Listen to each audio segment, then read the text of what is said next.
কোন পেপাৰত আপুনি এনে সুধে প্ৰতিদিনৰ এইটোৱে কথা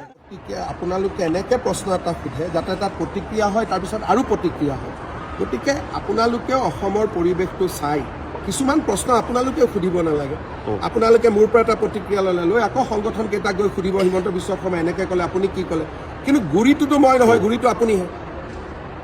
এইটো মোৰ ভাষণ নহয় আপুনি মোক এটা সুধি লয় সুধি পেলাই তাতে গৈ পেলাই পূৰাটো নকয় আধা কয়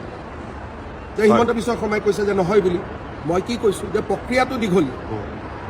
সংসদ যাব কেবিনেট যাব দীঘলীয়া প্ৰক্ৰিয়া তেওঁলোকেও জানে কিন্তু আপুনিতো মোৰ প্ৰতিক্ৰিয়া ল'ব যোৱা মানুহখিনিক এই গোটেইখিনি কথাটো কোৱা নাই সেইকাৰণে এইটোৱে ডেঞ্জাৰ কথা বহুত ঘটনাৰ পিছত মাৰ পিট আন্দোলন গুলীয়াগুলীলৈকে হৈ যায় গুৰিটো ইয়াত লুকাই থাকে যে আধা কথা প্ৰচাৰ কৰে সেইকাৰণে মই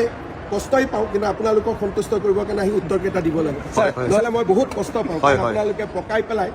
এনেকৈ কৈ দিয়ে তেওঁক গৈ ক'ব হিমন্ত বিশ্ব শৰ্মাইটো নহ'ব বুলি কৈছিল মইতো নহ'ব বুলি কোৱা নাছিলোঁ মই হ'ব বুলিহে কৈছিলোঁ খালি হোৱাৰ প্ৰক্ৰিয়াটোৰ কথাটো কৈছিলোঁ স্যাৰ মই এটা সেইকাৰণে পৰহিও এইটো কামত লাগি আছে আপুনি আজিও এইটো কামত লাগি আছে যাতে আজি আৰু গৈ মানুহৰ পৰা প্ৰতিক্ৰিয়া ল'ব পাৰে প্ৰতিদিনৰ মালিকো এনেকুৱা মানে কি ক'ম বেয়া শব্দ কোৱাৰ কোনো ভাষা নাই আলফাৰ দিনাৰ পৰাই অসম কেইখন জ্বলাই আছে এটাইতো থিয় হৈ টিভিত জঁপিয়াই থাকে নিজে কেতিয়াবা অকলে অকলেও আধা ঘণ্টা জঁপিয়ায় গতিকে এইবিলাক কিয় কৰি থাকে শান্তিত থাকিব দিয়ক না ফূৰ্তিৰ পৰিৱেশ